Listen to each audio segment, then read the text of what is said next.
오늘은 야곱의 믿음에 대해서 같이 은혜를 나누기를 원합니다. 1924년 파리 올림픽에 스코틀랜드 출신의 에릭 리들이라는 선수가 출전하였는데요. 그는 당시 100m 경기에 확실한 우승 후보였습니다. 그러나 독실한 크리스천이었던 그는 이 예선 경기가 주일에 열린다는 사실 때문에 신앙 양심을 따라 기권하겠다고 선언하였습니다. 그러자 영국의 많은 사람들이 주일이 대수냐, 예배가 대수냐, 나라의 금이 달려있는 문제를 그렇게 처리할 수 있느냐라고 비난을 쏟아냈지만 그는 그 뜻을 굽히지 않고 예배를 드렸습니다. 결국 해롤드 아브라함이라는 유태계 청년이 영국 대표로 출전하여 금메달을 따게 됩니다. 영국 올림픽 위원회는 이 에릭 리드를 자기 전문 분야가 아닌 400m 경기에 출전을 시켰는데요. 그런데 그는 그 경기에서 놀랍게 47초 6이라는 세계 신기록을 수립하며 금메달을 따게 되었습니다. 결국 동료와 함께 받은 2개의 금메달로 조국에 보답한 것이지요. 그 후로 이 에릭 리들의 이야기는 이 불의 전차라는 영화로 만들어져서 많은 사람들에게 큰 감동을 주었습니다.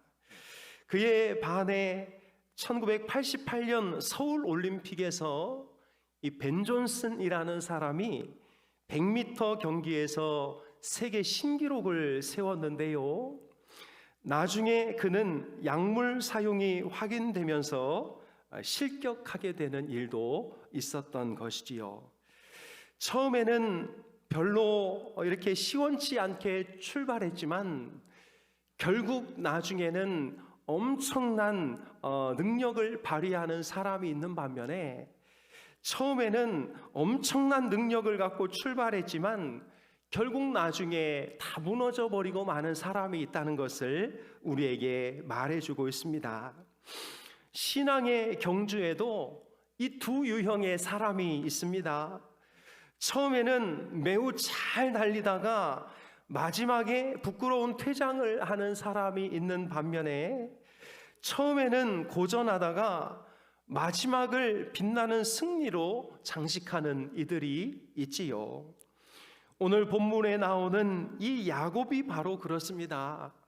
처음에는 남을 속이고 또 아버지를 속이고 정말 이 사람 신앙인 되겠나 했는데 결국 히브리서 기자는 그를 믿음의 대열에 집어넣어 놓고 있는 것이지요. 그가 과연 어떻게 변했길래, 과연 그의 믿음은 어떠했길래 히브리서 기자는 야곱의 믿음을 우리에게 소개해 주고 있는 것일까요? 첫째로 야곱의 믿음은 죽음에서 빛이 난 믿음이었습니다. 본문은 믿음으로 야곱은 죽을 때에 이렇게 말하고 있지요. 죽을 때에. 믿음으로 죽을 수 있다니 얼마나 다행이며 행복합니까? 그러나 여러분, 인생을 막 개판으로 살다가 죽는 순간에 믿음으로 죽는다? 이것은 있을 수가 없는 것이지요. 믿음으로 죽었다라는 것은 결국 처음에는 비실비실해도 점점 믿음으로 살다가 결국 믿음의 최절정에서 죽음을 맞이한 것을 우리에게 설명해 주고 있는 것입니다. 믿음으로 죽기 위해서는 믿음으로 살아야 하는 것이지요. 죽음은 믿음으로 산 인생이 완성되는 순간이라고 할 수 있는 것입니다.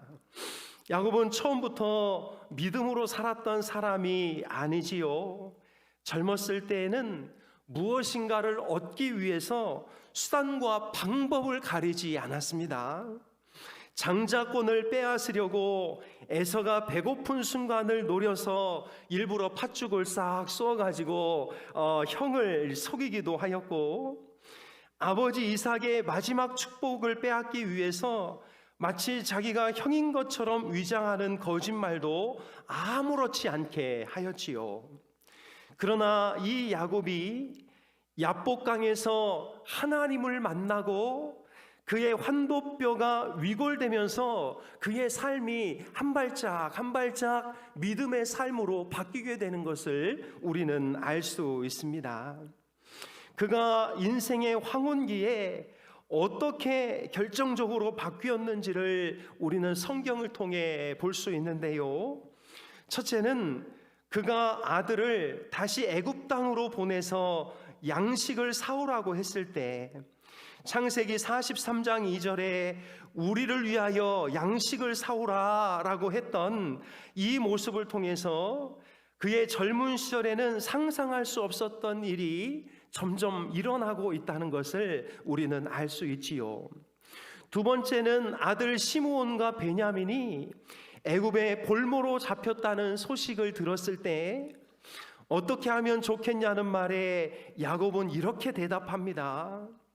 전능하신 하나님께서 그 사람 앞에서 너희에게 은혜를 베푸사 그 사람으로 너희 다른 형제와 베냐민을 돌려보내게 하시기를 원하노라. 내가 자식을 잃게 되면 이르리로다.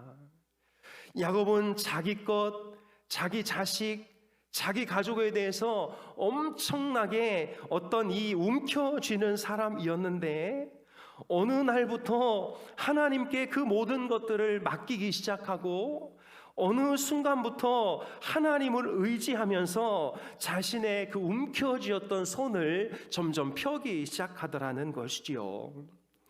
오늘 본문에서 이제 믿음으로 담담하게 죽음을 맞이하고 있는 그의 모습을 우리는 볼 수 있습니다. 기독교 복음의 순환시대에 살았던 한 그리스도인이 이런 시를 썼습니다. 한 걸음이 당신을 그리 멀리 데려다 주는 것은 아니어도 당신은 계속 걸어야 합니다. 한마디 말로 당신 자신을 다 설명하는 것은 아니어도 당신은 끊임없이 말해야 합니다. 한 인치가 당신을 크게 자라게 하는 것은 아니어도 당신은 계속 자라가야 합니다. 하나의 행동이 모든 것을 다르게 하는 것은 아니어도 당신은 계속 행동해야 합니다. 사랑하는 여러분, 그의 믿음은 첫 출발은 늦었을지 몰라도 야복강 나루터에서 진짜 믿음을 가진 후에는 밑으로 처지는 것이 없이 계속 위로 올라가 결국 죽을 때에 그의 최고의 믿음의 정점을 찍었던 믿음이라고 할 수 있는 것이지요. 사랑하는 여러분, 우리의 신앙이 그렇게 생각만큼 안 자랄 수도 있습니다. 어떤 때는 뒤로 후퇴하는 것 같은 느낌이 들 때도 있지요. 그러나 우리가 기억해야 할 것은 지금도 하나님은 우리의 믿음을 성장시켜 주고 계시고, 우리가 한 발 한 발 믿음으로 살아갈 때, 우리가 죽음의 정점에 이르렀을 때에 우리도 하나님께서 너는 믿음의 사람이었다라고 인정해 주신다는 사실을 꼭 기억해야 하겠습니다. 결정적인 순간에 나 예수 몰라 이러고 죽으시면 큰일 나는 것이지요. 비록 지금은 믿음이 없고 믿음이 연약하다 할지라도 우리가 죽음 직전에 이제 하나님을 만나기 전에는 하나님, 제가 하나님 외에 다른 모든 것들이 필요 없다는 것을 고백합니다 라고 우리의 믿음을 고백하는 그런 삶을 살아야 할 줄로 믿습니다. 그의 믿음은 죽음에서 드러나는 믿음, 죽음으로 완성되는 믿음이었습니다. 우리의 믿음도 점점 죽음의 시간이 가까워질수록 더 믿음직스럽고 하나님 앞에서 더 신뢰받을 만한 그런 신앙인이 될 수 있기를 주님의 이름으로 축복합니다. 둘째로 그의 믿음은 주님의 뜻을 수용하는 믿음이었습니다. 어디서 많이 듣던 소리 같지 않습니까? 지난주 똑같은 믿음이 나왔는데요. 이삭의 믿음을 생각하면서 그가 아들을 축복하는 장면에서 하나님의 뜻대로 이렇게 손을 어긋 맞췄다고 하였는데요. 오늘 비슷한 장면이 야곱의 마지막 축복에서 나오게 되는데 창세기 48장에 그 이야기가 나오고 있습니다. 야곱이 요셉의 아들들을 축복하는 장면인데요. 므낫세는 장남이고 에브라임은 차남입니다. 그래서 요셉은 아버지 야곱이 장자의 축복을 므낫세에게 주고, 그래서 아버지 오른손에 므낫세를 앉도록 잘 배치시켰지요.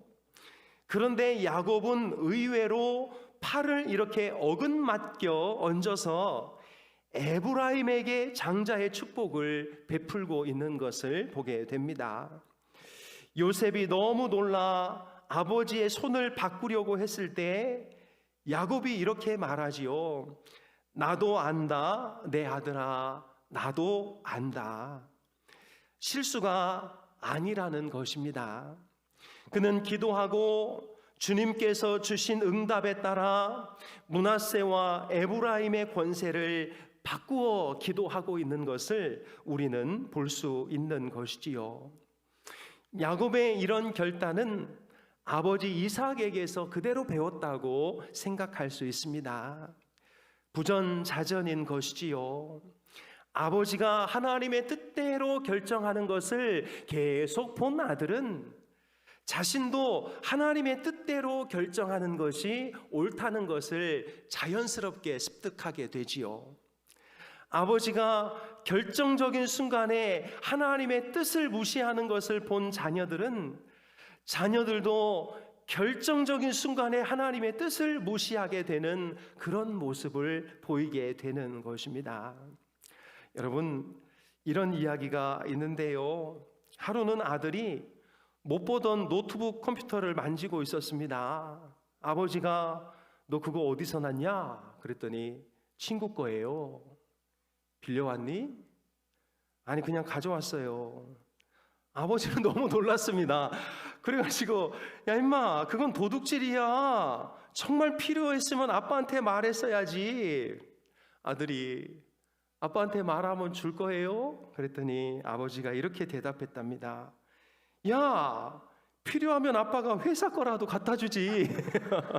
네 여러분 우리의 말 우리의 행동이 자녀에게 그대로 전달된다는 사실을 우리는 기억해야 합니다. 지금 야곱은 이삭에게서 그걸 본 것이지요. 아, 우리 아버지가 하나님의 뜻이 아니면 절대로 안 하더라. 나도 그래야 되겠다 하고 지금 야곱은 하나님의 뜻에 자신의 마음을 맞추는 이 믿음을 보여주고 있는 것입니다. 그래서 조지 트루엣이라는 설교가는 인간으로서 알아야 할 가장 위대한 지식이 있다면 하나님의 뜻을 아는 것이다 이렇게 말하였습니다. 사랑하는 여러분, 우리는 부모고 정말 의도치 않게 우리의 모습을 자녀들에게 보여주지요. 사실 가정 예배를 드리고 이렇게 이야기를 나누려고 할 때 제일 부끄러운 게 아빠지요. 이 녀석들이 평소 내 모습을 다 보는데 그러지 말라고 말하는 이 아빠의 이 초라한 모습 때문에 가정 예배 드리기가 얼마나 좀 버겁고 힘든가요? 그러나 야곱은 이 이삭의 모습을 보면서 아버지가 하나님의 뜻을 수용했던 그 모습, 그것을 보면서 자신도 하나님의 뜻을 수용하고 있는 것을 보게 됩니다.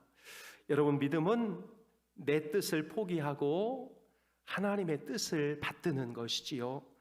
그 그게 믿음입니다. 하나님의 뜻을 받들어서 일이 망가지더라도 하나님의 뜻을 받들었으면 그게 성공인 것이고, 일이 잘 됐어도 하나님의 뜻이 아닌 거로 해서 잘 됐으면 그게 실패인 것이지요. 바깥 사람들은 이 일이 잘 됐느냐 일이 안 됐느냐로 성공이냐 실패냐를 결정짓지만, 저희들은 하나님의 뜻에 순종했느냐 그렇지 않느냐로 성공과 실패가 결정된다는 사실을 꼭 기억하시기를 바랍니다. 마지막으로 그의 믿음은 하나님을 경배하는 믿음이었습니다. 마지막 절에 보면 그 지팡이 머리에 의지하여 경배하였으며 이렇게 말하고 있지요. 야곱은 늘 이 경배가 몸에 잘 배어 있던 사람이었습니다. 그가 언제부터 하나님을 경배했지요? 도망가면서 그 밤에 돌베개를 베고 누웠을 때, 그때 하나님의 이 사닥다리가 왔다 갔다 할 때, 그때부터 하나님께 예배하던 사람이 바로 이 야곱이지요. 그의 강점은 예배라고 할 수 있습니다. 그는 많은 약점이 있었지만 평생을 통해 예배만큼은 결코 소홀히 하지 않았다는 것을 우리에게 보여주고 있습니다. 마음을 다해 하나님을 믿는다면 그분을 높이고 찬양하는 것은 당연하다는 것을 야곱은 우리에게 말해주고 있는 것이지요. 여러분, 예배가 무엇입니까? 하나님께서 계시하신 것에 대한 우리의 응답이라고 할 수 있습니다. 하나님의 하나님 되심을 보고 느낄 때마다 하나님을 높이고 그분께 나의 소중한 것을 드리며 그분을 찬양하는 것이 바로 예배이지요. 야곱의 본격적인 예배는 그 베델의 들에서, 하란을 향해 가다가 하룻밤 들에서 유숙할 때 하늘과 땅을 연결하는 그 사닥다리에 천사들이 오르락내리락 하는 그 환상, 거기서부터 그의 예배는 시작되었습니다. 그리고 그가 고백하기를, 거기다 돌을 세우고 내가 기둥으로 세운 이 돌이 하나님의 전이 될 것이요, 하나님께서 내게 주신 모든 것에서 10분의 1을 내가 반드시 하나님께 드리겠나이다 라고 서원하게 되지요. 이런 결심으로 야곱은 다시 집으로 돌아올 때 수많은 짐승과 재산을 가지고 하나님의 놀라운 복을 품고 돌아온 것을 우리는 알 수 있습니다. 사랑하는 여러분, 우리가 무엇보다 예배의 축복을 경험했으면 좋겠습니다. 오전에도 계속 말씀드렸는데요, 여러분, 예배 자리에 나와서 그냥 한 시간 때우다 가지 않으면 좋겠습니다.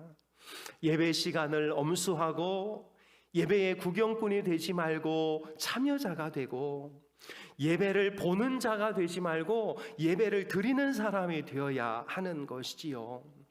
찬양도 보고 감사도 보고 기도도 보고 이렇게 보는 사람이 아니라 찬양도 드리고 감사도 드리고 나도 드리고 헌금도 드리고 이렇게 드리는 사람이 되어야 하지 않겠습니까? 야곱은 죽을 때에도 그 지팡이 머리에 의지하면서 하나님을 경배했다고 말하고 있습니다. 우리의 믿음이 이 예배와 경배에서 나타난다는 것을 말해주고 있는 것이지요. 아까 서두에서 에릭 리들에 대한 소개를 했는데요, 그는 주의를 지키겠다고 100m 경기의 월궤관을 스스로 포기하였습니다. 그는 자신이 출전되어 있었던 그 경기가 열리고 있을 때 예배당에서, 운동장이 아니라 예배당에서 자신을 대신해서 뛰고 있는 그 헤럴드를 위해서 기도하였습니다. 그리고 자신이 400m 경기에 우승했을 때에도 그 자리에 엎드려 하나님을 예배하였습니다. 그는 파리 올림픽이 끝난 후에 에든버러 대학을 졸업하고 그는 다시 한번 영국 국민들을 놀라게 하는데요. 그는 나는 중국으로 가서 남은 생애를 복음 전하는 선교사로 헌신하기로 결심합니다 라고 하여 영국 국민들을 정말 또 놀라게 하였습니다. 그는 중국으로 건너가 청년 전도에 헌신하다가 전쟁 포로로 수용소에 갇혔지만 그의 신앙과 예배의 열정은 변하지 않았다고 합니다. 그러다가 끔찍한 수용소 생활에 약해져서 불과 종전을 앞둔 1945년 2월 21일 44세의 나이로 눈을 감게 됩니다. 그는 마지막 순간까지도 손을 들고 하나님을 찬양하다가 하나님의 부름을 받게 되는데요. 나의 주님께 완전한 순종을 올려드립니다 라는 찬양이었다고 합니다. 그리고 같은 수용소에 있다가 후일에 대학 교수가 된 랭턴 칼키는 이렇게 말하였는데요. 세상에서 성자를 만나볼 행운을 갖는 것은 그리 쉬운 일이 아니다. 그런데 나에게 그런 행운이 찾아왔다. 그 성자는 바로 에릭 리들이다. 이렇게 말하였습니다. 사랑하는 여러분, 야곱은 죽을 때에도 그 지팡이를 의지하며 하나님께 예배하고 경배를 올려드렸습니다. 이것이 그가 죽으면서 보였던 믿음의 최절정이었던 것이지요. 사랑하는 여러분, 우리도 죽을 때에 정말 하나님을 찬양하면서 하나님을 높이면서 그렇게 죽었으면 얼마나 좋을까요? 아이들에게 유언, 이 세상에 어떻게 살고 그런 유언도 좋겠지만 하나님의 축복을 머리머리 하면서 죽었으면 얼마나 좋을까요? 그리고 맨 마지막 하나님 앞에 찬양을 흥얼흥얼 하다가 조용히 눈을 감을 수 있다면 얼마나 멋있는 인생일까요? 오늘 야곱은 그런 모습을 우리에게 보여주면서 우리의 믿음을 점검하게 하고 있습니다. 야곱의 믿음 세 가지인데요. 그의 믿음은 죽음으로 완성된 믿음. 시작은 좀 늦었지만 출발과 동시에 계속 올라가서 죽음에서 최절정을 이루었던 그 믿음. 두 번째, 그의 믿음은 하나님의 뜻이면 내 뜻을 기꺼이 꺾을 수 있는 믿음. 이삭이 보여주었던 주님의 뜻을 수용하는 믿음. 세 번째 믿음은 죽을 때에도 하나님을 경배하고 하나님을 찬양하다가 죽어가는 그 믿음. 이 믿음이 바로 우리의 믿음이 되고 우리의 그런 믿음을 통해서 우리 자녀들이 더 복된 인생, 놀라운 인생이 될 수 있기를 주님의 이름으로 축복합니다. 기도하겠습니다. 하나님 아버지, 오늘 야곱의 믿음 단 한 절밖에 되지 않는 이 야곱의 믿음을 통하여 우리 자신을 돌아보게 하시니 감사를 드립니다. 믿음으로 야곱은 죽을 때에 요셉의 각 아들에게 축복하고 그 지팡이 머리에 의지하여 경배하였으며, 하나님, 우리의 믿음이 죽을 때에 최절정을 이루게 하여 주옵소서. 하나님의 뜻이면 내 뜻은 기꺼이 꺾을 수 있도록 인도하여 주옵소서. 나의 기력이 다할 때에도 우리 하나님을 경배하고 찬양하고 높이다가 저 천국에 입성할 수 있도록 인도하여 주옵소서. 연약한 부모의 모습이지만 우리 자녀들에게 이런 믿음을 유산으로 물려줄 수 있도록 도와주옵소서. 하나님의 은혜로 저희가 부름을 받을 때 우리의 자녀들의 입에서 하나님, 우리에게 이런 성자 같은 부모님을 주셔서 감사합니다라는 고백이 나올 수 있도록 저희들을 다듬어 주옵소서. 예수님의 이름으로 기도하옵나이다. 아멘.